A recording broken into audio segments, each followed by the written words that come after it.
Hello, LBC. What would you like to say? Hi, I just want to say that there's no real racism in any cricket or football or rugby teams.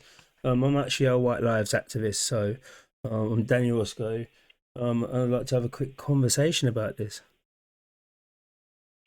Okay, can I grab a first name? Danny.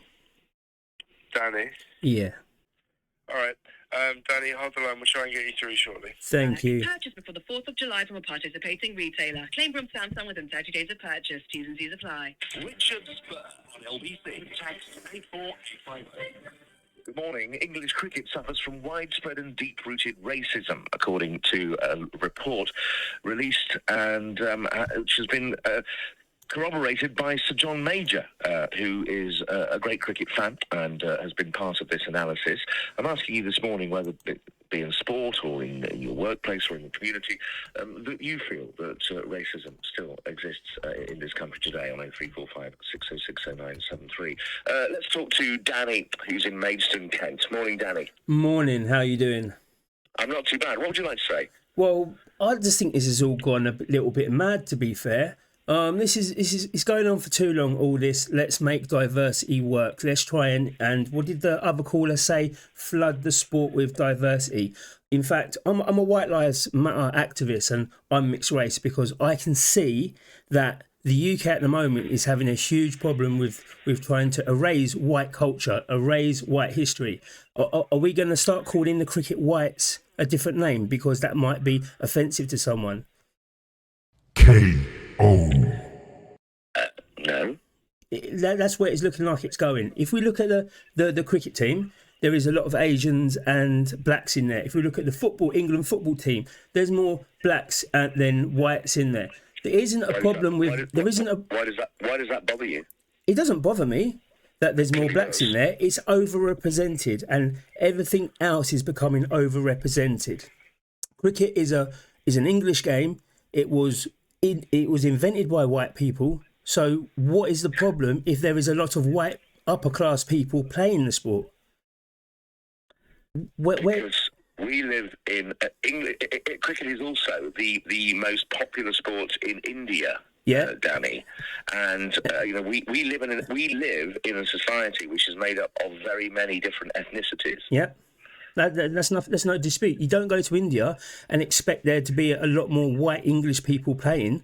You won't go to Pakistan and say, "Oh, hang on a minute." That's because there isn't a significant white community in India.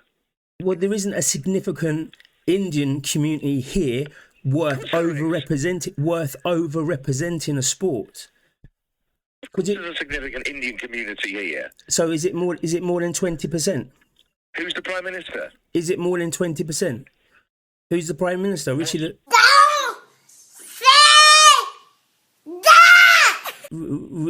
Sunak. What's that to do with anything? Well, he's Indian.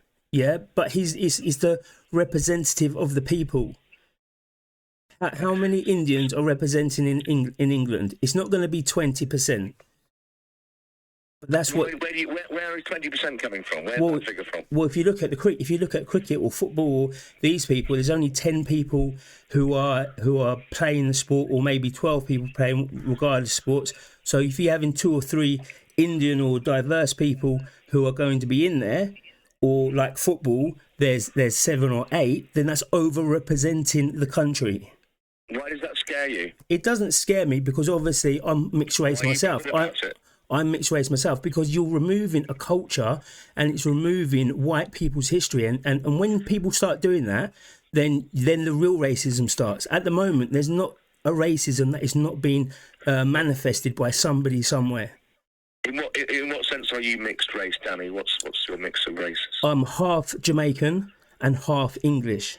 So 50% of my family is white English and 50% of my family is from the Caribbean. K.O. I'm not here to choose what side of my family I'm going to promote or not promote. I live as an English person. I have no problem if there's a lot of white people around me.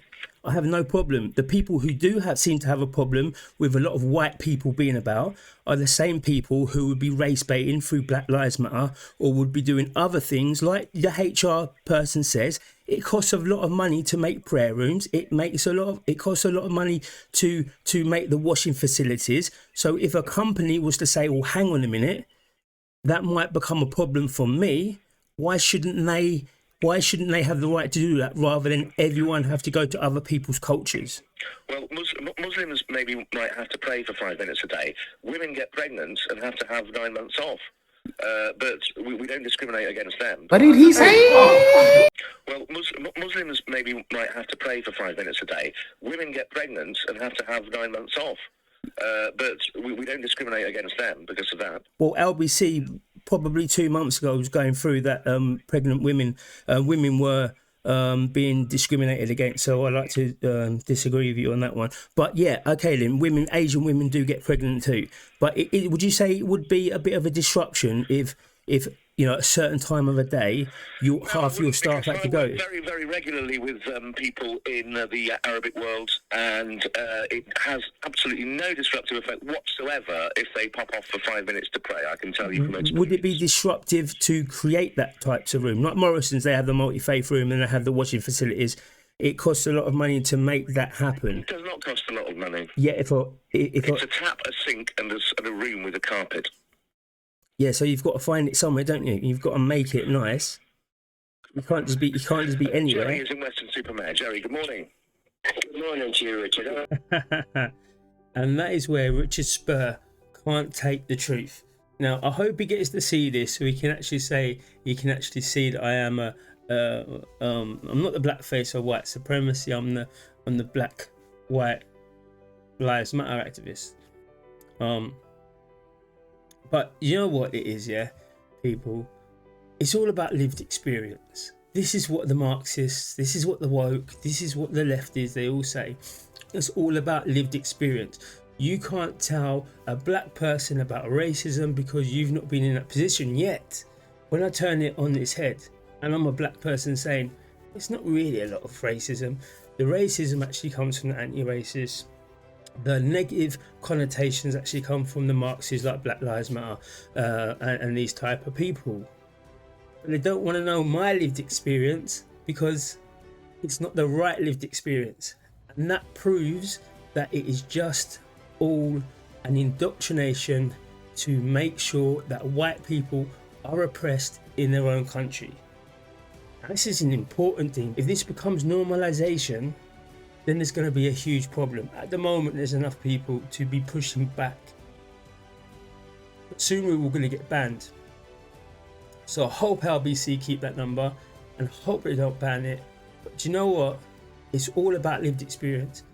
And you Marxist left-wing activists, you Marxist left-wing propagandists, you need to start understanding my lived experience, because then we can have that conversation.